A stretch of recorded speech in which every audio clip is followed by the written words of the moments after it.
What's up, guys? It's your pal the Mothman491 here, bringing you a new video to the channel. We're going to be doing a top 10 series of the top 10 Final Fantasy characters of all time. Now, I've never done a top 10 video for my channel before, so this is going to be a little interesting. We're going to be breaking this up into 10 different parts because I feel like all the characters have too much backstory and too much information to be set to a 1-minute segment. The total sample size was over 350 votes, and some of the results were shocking. Some of them were pretty obvious that was going to be the case. But here it is, number 10 of the top 10 Final Fantasy characters of all time.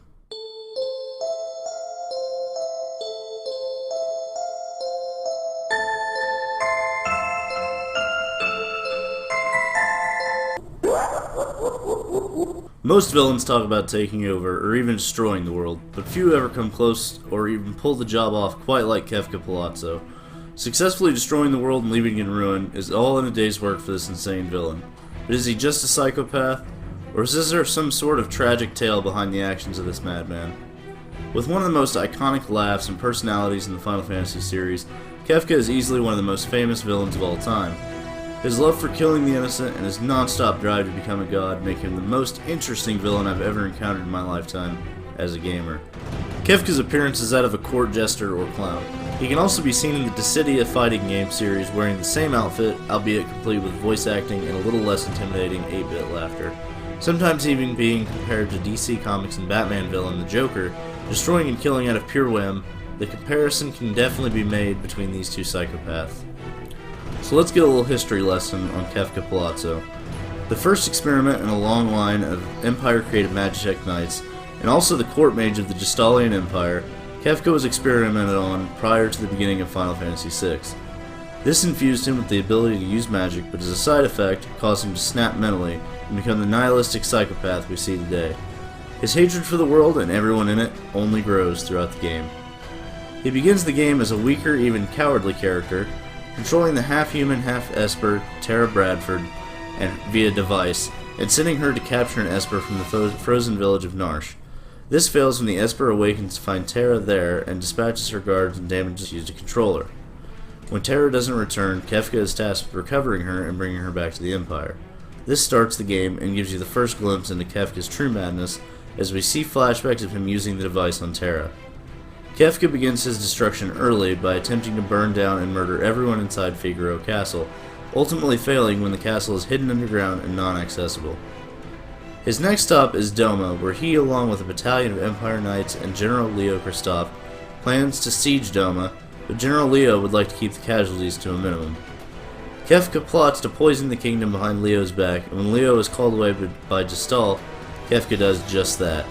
Killing everyone inside Doma Kingdom, Kefka revels and enjoys the screams of hundreds as if it were a beautiful song to his ears.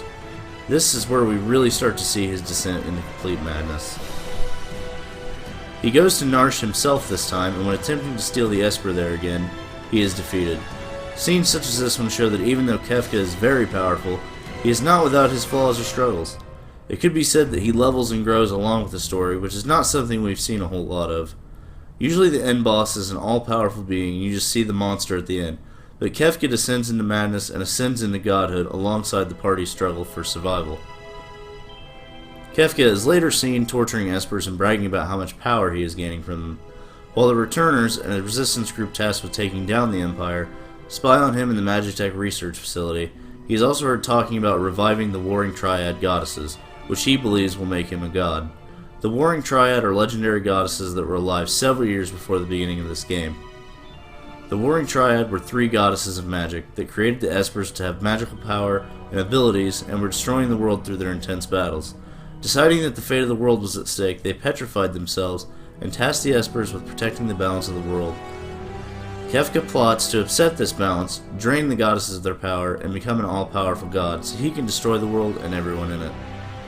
Following the party to the sealed gate to the Esper world, Kefka states that Emperor Gestalt ordered him to let Terra ally with the Returners. He is defeated when the Espers reveal themselves from the gate, and Gestalt has Kefka imprisoned. This is a plot, however, to gain the trust of the Returners in an effort to find more of the Espers. Gestalt then releases Kefka to go to Thamasa, where he orders his soldiers to attack the Returners and General Leo's forces. He slays the Espers here and gains all the Magicite, and therefore absorbing all of their power, becoming even more powerful in the process. When ordering his troops to burn down the town in true Kefka fashion, he is confronted by General Leo, who is eventually slain.